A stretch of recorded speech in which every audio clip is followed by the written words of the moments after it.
Så vil jeg gerne gennemgå mine eksamensopgaver i differentialregning. Start med opgave 3, hvor vi har den her figur, som viser grafen for en differentiabel funktion f, hvor opgave A lyder på beskriv funktionens monotoniforhold ved aflæsning. Så vil jeg gerne gennemgå min opgave i differentialregning, hvor jeg starter med opgave 3, hvor vi har den her figur, som viser grafen for en differentiabel funktion f. Opgave A lyder på beskriv funktionens monotoniforhold ved aflæsning på figur 3.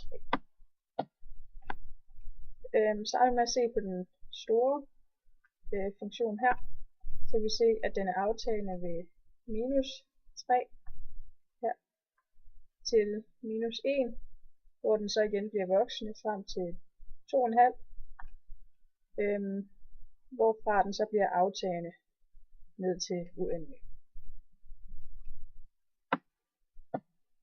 For den lille funktion nederst her, kan vi se, at den er voksende fra minus uendelig op til minus 5, hvorfra den så aftager fra minus 5 til cirka minus 3.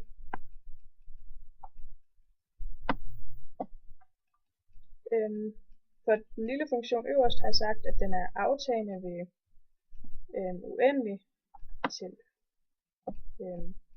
her fra uendelig til 5, og så er den voksende igen fra 5 til uendelig.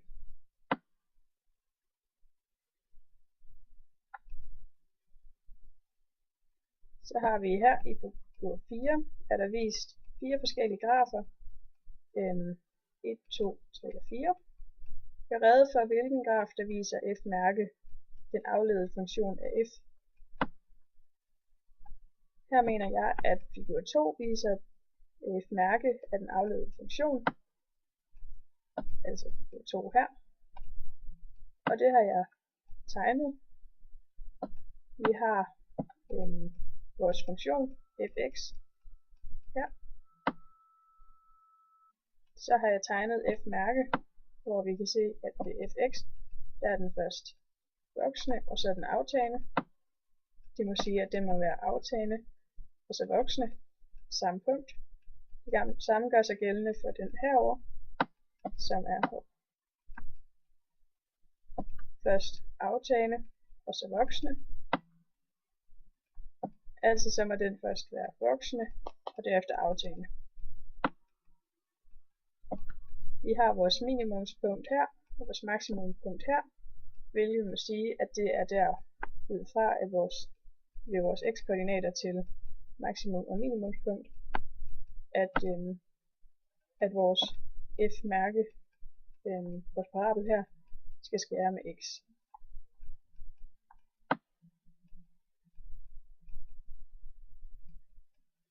Så kommer vi til opgave 4.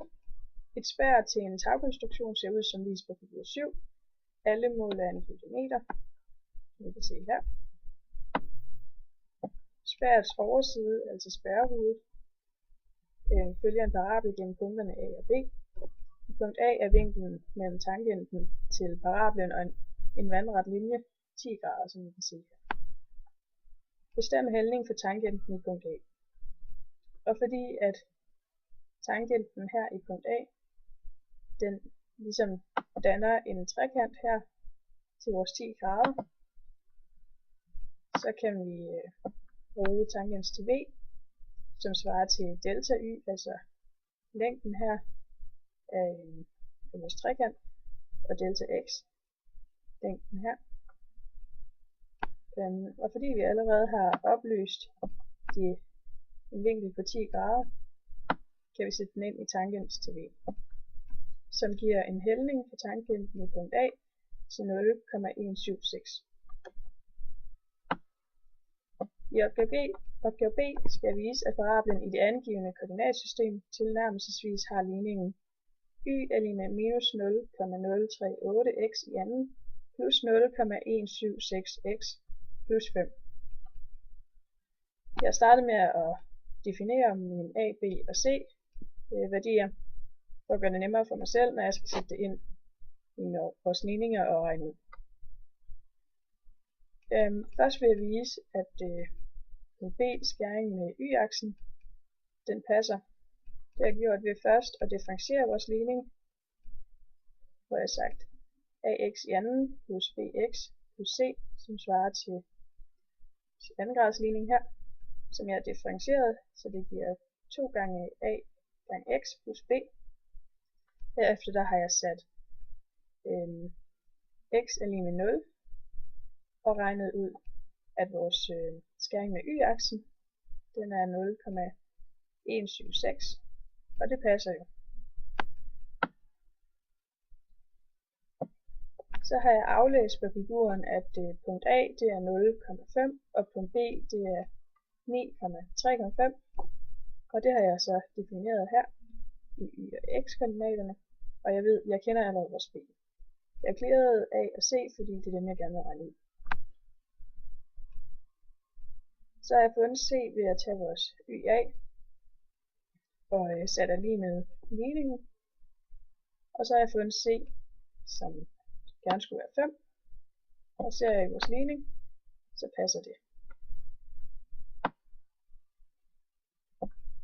Så har jeg fundet A ved at sige YB er lige med vores ligning, og så har jeg fundet A, og den skulle gerne være minus 0,038, og ser vi i ligningen, så passer vores hældning også. Så skal jeg bestemme højden h af huset. Jeg tager igen udgangspunkt i vores ligning her, som jeg differentierer. Så vil jeg gerne finde x. Så det har jeg gjort ved at sige 0 er lige med vores ligning, som giver et resultat på 2,315. Det skal jeg bruge til at beregne toppunktet, fordi ser vi i tegningen her, så er toppunktet af variablen svarende til så høj huset nu er.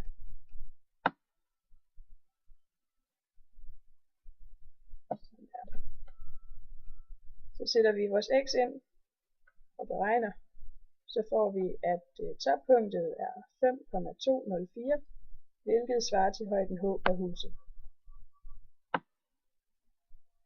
Så får vi oplyst, at undersiden af spærret, altså spærrefuden, følger den rette linje fra punkt A til punkt B. I opgave D skal jeg bestemme et funktionsudtryk, der beskriver den lodrette afstand mellem spærrehovedet og spærrefuden. Jeg tager igen udgangspunkt i vores ligning. Jeg kender allerede vores B, fordi det er en ret ligning, en ret linje. Jeg har mine koordinater A og B, som jeg har defineret. Så vil jeg gerne finde hældningen til den rette linje, altså det er spærrefoden, hvor at jeg siger y2 minus y1 og x2 minus x1, som svarer til delta y og delta x. Det giver en hældning på minus 0,167.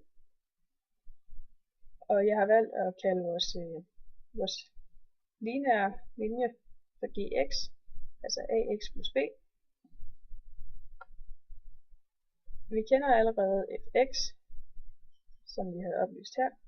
Og hvis vi trækker gx, altså den lige linje fra, så får vi det, jeg kalder lx, som er funktionsudtrykket, som altså er fx minus gx, i det vi trækker det fra hinanden.